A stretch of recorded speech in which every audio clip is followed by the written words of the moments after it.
আসসালামু আলাইকুম রহমতুল্লাহ। প্রিয় ভাই বোনেরা, আজকের আলোচনার বিষয় উগ্র হিন্দুত্ববাদীদের নতুন ষড়যন্ত্র, চক্রান্ত, প্রেমের ফাঁদ। মুসলিম নারীদের সতীত্ব নষ্টের মাধ্যমে ইসলামী প্রজন্ম ধ্বংসের এক নতুন চক্রান্ত হিন্দুত্ববাদীরা শুরু করেছে। উগ্র হিন্দুত্ববাদীরা তারা প্রথমে আমাদের মা বোনদের টার্গেট করে, এরপর তাদের সাথে কথা বলে তাদেরকে প্রেমের ফাঁদে ফেলাইয়া তাদেরকে ইজ্জত নষ্ট করার পায়তারা করে। তো এভাবে আমাদের মুসলিম অনেক মেয়েরা, হাজার হাজার মেয়েরা উগ্র হিন্দুত্ববাদীদের শিকার হয়েছে এবং সামনে হইতে হবে, আর পিছনে অনেকে হয়েছে। এখনই আমাদের উচিত উগ্র হিন্দুত্ববাদী থেকে দূরে সরিয়ে আনা আমাদের মা বোনদেরকে, তাদের চক্রান্ত মানুষের সামনে প্রকাশ করে দেওয়া।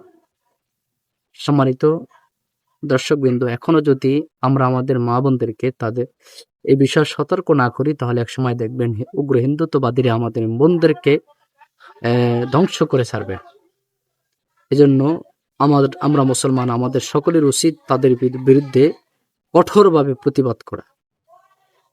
তারা প্রথমে ফেসবুকের মাধ্যমে আমাদের মা বোনদের সাথে কথা বলার চেষ্টা করে, যে প্রথমে তারা আমাদের মা বোনদের সাথে কথা বলে, এরপর বলে যে আমি হিন্দু ছিলাম, আপনার কথা অনেক ভালো লাগে, আমি মুসলমান হতে চাই, আমি আপনার থেকে ইসলাম শিক্ষা করতে চাই, আপনাকে অনেক ভালো লাগে। এভাবে বিভিন্ন কথা বলে আমাদের মুসলমান নারীদেরকে তারা দুর্বল করে, এরপর তাদের সাথে একটা প্রেমের সম্পর্ক করে, এরপর তাদের ইজ্জত নষ্ট করে। অথবা অনেক হিন্দুরা তারা এই সমস্ত নারীদেরকে ভারতের মধ্যে পাচার করে, তাদের দ্বারা অবৈধ সিনেমা বানায়, তাদের দ্বারা অবৈধ খারাপ কিছু করার চেষ্টা করে।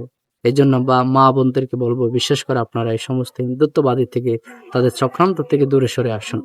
যদিও কারোর সাথে সম্পর্ক থাকে, তার পরিচয় জানেন এবং হারাম সম্পর্কের থেকে দূরে থাকেন, কারণ বেশিরভাগ এই সম্পর্কগুলা হিন্দুরা করে থাকে আমাদেরকে ধ্বংস করার জন্য।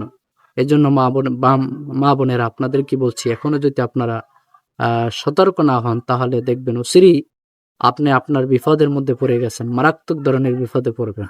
তো ইনশাল্লাহ ভিডিওটা নিজেও দেখি এবং ভিডিওটা মানুষকে শোনার জন্য শেয়ার করে দিন।